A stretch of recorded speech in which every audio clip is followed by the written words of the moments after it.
We were wanderers from the beginning. We knew every stand of tree for 100 miles. When the fruits or nuts were ripe, we were there. We followed the herds in their annual migrations. We rejoiced in fresh meat.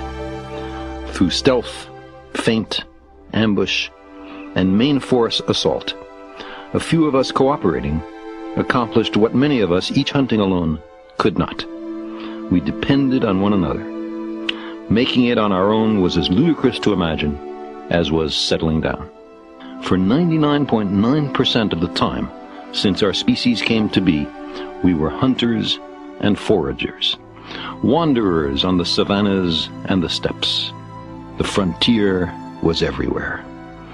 We were bounded only by the earth and the ocean and the sky. In the last 10,000 years, an instant in our long history, we've abandoned the nomadic life. For all its material advantages, the sedentary life has left us edgy, unfulfilled. The open road still softly calls, like a nearly forgotten song of childhood. We invest far-off places with a certain romance. The appeal, I suspect, has been meticulously crafted by natural selection as an essential element in our survival. Long summers, mild winters, rich harvests, plentiful game, none of them lasts forever. It is beyond our powers to predict the future. Catastrophic events have a way of sneaking up on us, of catching us unaware. Your own life, or your band's, or even your species might be owed to a restless few drawn by a craving they can hardly articulate or understand, to undiscovered lands and new worlds. To the ancient Greeks and Romans, the known world comprised Europe and an attenuated Asia and Africa, all surrounded by an impassable world ocean. Travelers might encounter inferior beings called barbarians, or superior beings called gods. But there were not very many gods, at least at first, perhaps only a few dozen. They lived on mountains, under the earth, in the sea, or up there in the sky. They sent messages to people, intervened in human affairs, and interbred with us. As time passed, as the human exploratory capacity hit its stride, there were surprises. Barbarians could be fully as clever as Greeks and Romans. Africa and Asia were larger than anyone had guessed. The world ocean was not impassable.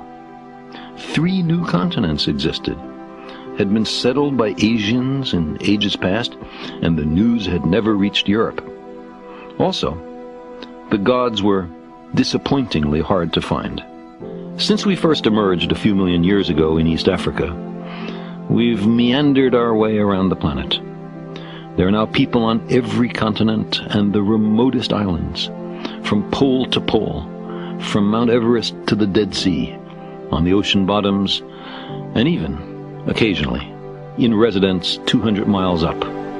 Humans, like the gods of old, living in the sky. These days, there seems to be nowhere left to explore. Victims of their very success, the explorers now pretty much stay home. Vast migrations of people, some voluntary, most not, have shaped the human condition. More of us flee from war, oppression, and famine today than at any other time in human history. As the Earth's climate changes in the coming decades, there are likely to be far greater numbers of environmental refugees. Better places will always call to us. Tides of people will continue to ebb and flow across the planet. But the lands we run to now have already been settled. Other people, often unsympathetic to our plight, are there before us. Maybe it's a little early. Maybe the time is not quite yet. But those other worlds, promising untold opportunities, beckon. In the last few decades, the United States and the former Soviet Union have accomplished something stunning and historic: the close-up examination of all those points of light from Mercury to Saturn, that moved our ancestors to wonder and to science. Since the advent of successful interplanetary flight in 1962, our machines have flown by, or orbited, or landed on more than 70 new worlds. We have wandered among the wanderers. We have found vast volcanic eminences that dwarf the highest mountain on Earth, ancient river valleys on 2 planets, enigmatically one too cold and the other too hot for running water, a giant planet with an interior of liquid metallic hydrogen into which 1,000 Earths would fit, whole moons that have melted, a cloud-covered place with an atmosphere of corrosive acids, where even the high plateaus are above the melting point of lead, ancient surfaces on which a faithful record of the violent formation of the solar system is engraved, refugee ice worlds from the trans-Plutonian depths, exquisitely patterned ring systems marking the subtle harmonies of gravity, and a world surrounded by clouds of complex organic molecules like those that in the earliest history of our planet led to the origin of life. Silently, they orbit the sun, waiting. We have uncovered wonders undreamt by our ancestors who first speculated on the nature of those wandering lights in the night sky.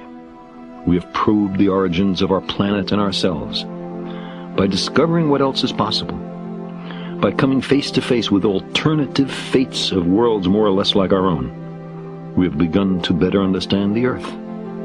Every one of those worlds is lovely and instructive, but so far as we know, they are also, every one of them, desolate and barren.